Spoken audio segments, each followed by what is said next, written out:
প্রতিটি কিংবদন্তির গল্পই শুরু হয় শূন্য থেকে। কেউ জন্মায় রূপোর চামচ নিয়ে, আর কেউ নিজের রক্ত, ঘাম আর স্বপ্ন দিয়ে বানিয়ে নেয় সাম্রাজ্য। আজকের গল্প সেই মানুষটার, যিনি দিল্লির ভাড়া বাসা থেকে শুরু করে আজ দাঁড়িয়ে আছেন বলিউডের সিংহাসনে। তিনি শাহরুখ খান, বলিউডের বাদশা।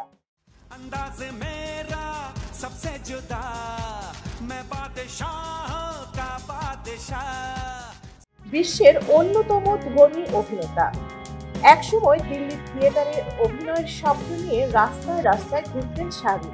জীবনে তখন ছিল না অর্থ, ছিল শুধু অদম্য ইচ্ছা আর এক রূপ সাহস।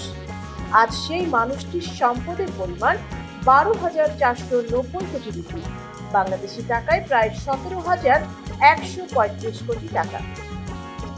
কিন্তু প্রশ্ন হলো, এই বিশাল সম্পদের উৎস কোথায়? কিভাবে এক সাধারণ মানুষ গড়ে তুললেন এই সাম্রাজ্য? শাহরুখ খান শুধু অভিনেতা নন, তিনি একজন দূরদর্শী ব্যবসায়ী, স্বপ্নবাজ নেতা আর এক বুদ্ধিমান বিনিয়োগকারী। সিনেমা থেকে উপার্জিত অর্থ বিনিয়োগ করেছেন নিজের প্রযোজনা সংস্থা রেড চিলিজ এন্টারটেইনমেন্টে, যা এখন ভারতের শীর্ষ প্রোডাকশন কোম্পানি। পাঠান, জওয়ান, ডানকি সবই এই প্রতিষ্ঠানের জাতিতে তৈরি ব্লকবাস্টার। শুধু সিনেমা নয়, তিনি ক্রিকেট জগতেও বাদশা। আইপিএল এর কলকাতায় নাইট রাইডার্স KKR দলের মালিক শাহরুখ, যা আজ ব্র্যান্ড ভ্যালুতে 1,000 কোটি রুপির ক্লাব। অস্ট্রেলিয়া, আমেরিকা, ক্যারিবিয়ান শাহরুখের দল এখন ছড়িয়ে আছে বিশ্বের নানা প্রান্তে।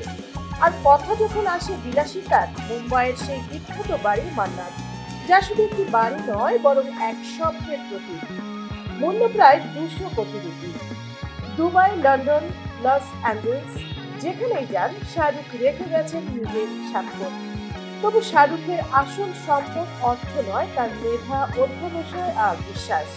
তিনি কখনো সিনেমার জন্য ঋণ নেননি, বলতেন ধার নিয়ে সিনেমা নয়, বিশ্বাস নিয়ে সিনেমা তৈরি করতে হয়।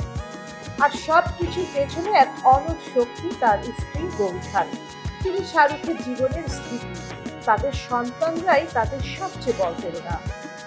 শাহরুখ খানের গল্প শুধু সাফল্য নয়, এটা এক অসম্ভবকে সম্ভব করার ইতিহাস, এক তরুণের গল্প, যিনি প্রমাণ করেছেন যদি স্বপ্ন সত্যি মনে করে তাড়া করা যায়, তাহলে ভাগ্য মাথা নত করে। যার উদাহরণ শাহরুখ খান।